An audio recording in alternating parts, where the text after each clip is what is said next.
The storm that changed everything.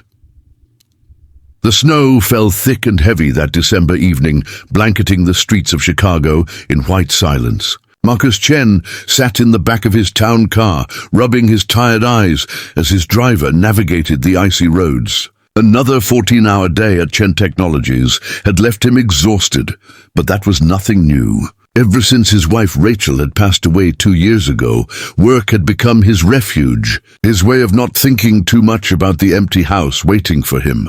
His daughter Sophie was spending the night at his mother's house, giving him one evening without bedtime stories and tucked-in kisses. He should have felt relieved, but instead the silence felt heavier than usual. "Mr. Chen," his driver Tom said quietly, slowing the car. "There's someone on the sidewalk up ahead. Looks like they might need help." Marcus leaned forward, peering through the snow-streaked window. Through the swirling white, he could make out a figure huddled against a brick building, barely visible in the dim glow of a streetlight.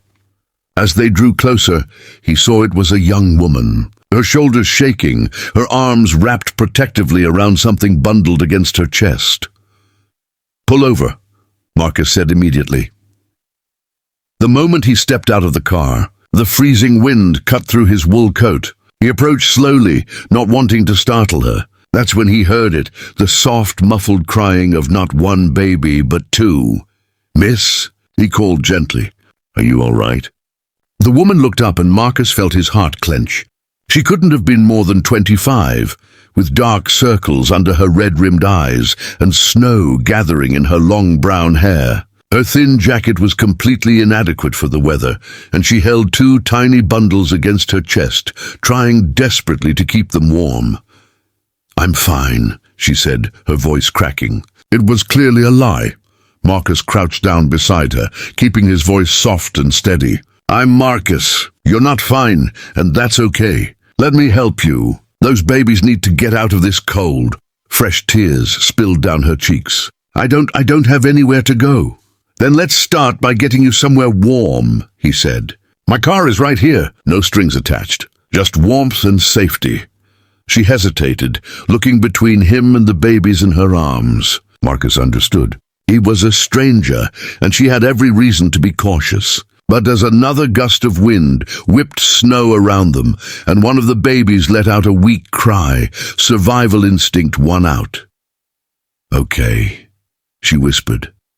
Tom helped them into the car, turning the heat up high. Marcus sat across from her, giving her space, and pulled out his phone to text his housekeeper Maria to prepare the guest rooms. "I'm Emma," the woman said quietly, unwrapping the blankets slightly so the babies could breathe better. 2 identical little faces peeked out, maybe 3 months old, with round cheeks and tiny fists. "These are Lily and Grace."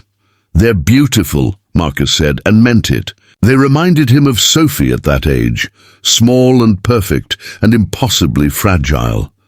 Emma's hands trembled as she adjusted the blankets. "I'm a nurse, or I was. I worked at Mercy General. Night shifts mostly." She took a shaky breath. "The apartment building I was renting caught fire 3 days ago. We barely got out. Everything burned. Everything." Marcus listened, his chest tight with sympathy.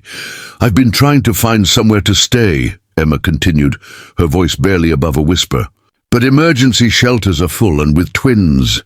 Nobody wants to rent to a single mother with 2 babies and no deposit money. I used the last of my cash on formula this morning. I didn't know what else to do. I was sitting there trying to figure out how to keep them warm, and I just broke." "You did the right thing," Marcus said firmly. "You protected your daughters. That's what matters." They pulled up to Marcus's house in Lincoln Park, a beautiful brownstone that suddenly felt too large, too empty. Maria met them at the door with warm towels and worried exclamations in Spanish. "The guest suite is ready, Mr. Chen," Maria said, ushering Emma inside. "I've prepared bottles and found some baby clothes that Sophie outgrew." Emma looked around the elegant foyer, clearly overwhelmed. "I can't stay here. This is too much. I just needed to get warm, and then I'll figure something out." "Emma," Marcus said gently, It's 9 o'clock at night, there's a blizzard outside, and you have 2 infants. You'll stay tonight. Tomorrow, we'll figure out the rest. One step at a time." She looked like she wanted to argue, but exhaustion won out. She nodded. Marcus stayed up that night in his study, making phone calls. He contacted the director of Mercy General Hospital, who confirmed that Emma Hayes was indeed an excellent nurse who'd lost everything in the Riverside Apartments fire. He called his property manager about the vacant apartment in the building Chen Technologies owned downtown. He made a list of everything 2 babies might need. The next morning, Emma came downstairs looking more rested but still wary. The twins were asleep in a portable crib Maria had somehow procured overnight. "I've made some calls," Marcus said over coffee. "Mercy General wants you back as soon as you're ready. There's an apartment available in a building my company owns, fully furnished, utilities included. Consider it part of a company housing program. And Maria's already ordered everything you might need for the girls." Emma stared at him.